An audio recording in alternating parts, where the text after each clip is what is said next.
So ayun guys, naabot na kami rito sa ano tayo? Batangas. Batangas, alin ganda naman ng Kia no, no.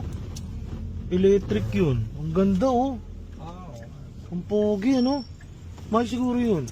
So guys, nandito na kami sa ano, Plaridel, Lipa, Batangas. Shoutout sa mga tropa natin tiga Lipa, tiga Batangas. Ako din tiga Batangas ako, tiga Taysan ako.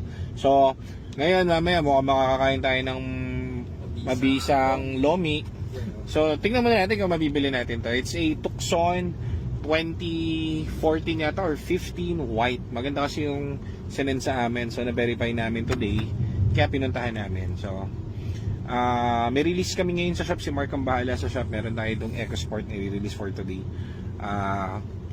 So, yun lang. Tayo naman nandito tumakbo dahil wala si Jared. Kulang tayo sa tao. So, yan. Tayo na pumunta dito sa Tucson natin. Tingnan natin kung mainam. Sana mainam para mauwi natin ng very good. Tapos tinesting na rin namin to guys. Ito, ano pangalan na bumili nito? Si Idol yan eh. Si Sir O. Yung bigla na lang pumunta ron, tapos biglang ito, bibili ko to.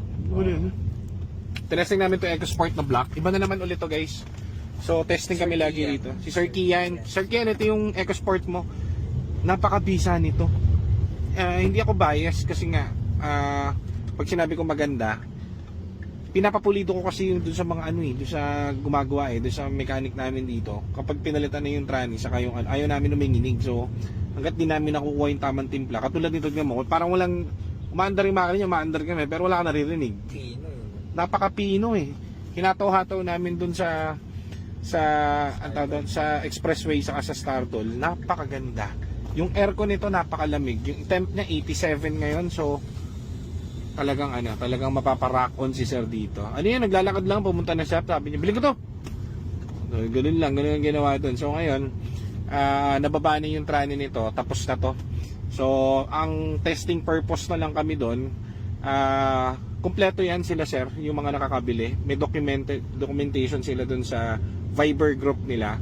Doon pinapasa yung mga videos yan, step by step yan. So, kami ang testing ang final round na itong kotse. So ang ganda, okay to, papadetail na lang to, pero sa biyahe saka doon sa smoothness ng ride, very goods na to para sa akin. Pasado na sa'yo Nico?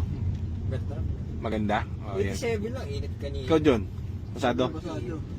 Pasado? Pasok sa pangalan. So okay na tayo dito sa isang to moving on tayo. Batangas to Sir Kian. So ano pa, sisend na lang ni Nico yung mga ginawa po dito. Pero flying colors stuff, very good stuff. Okay, so tingnan natin yung Tucson.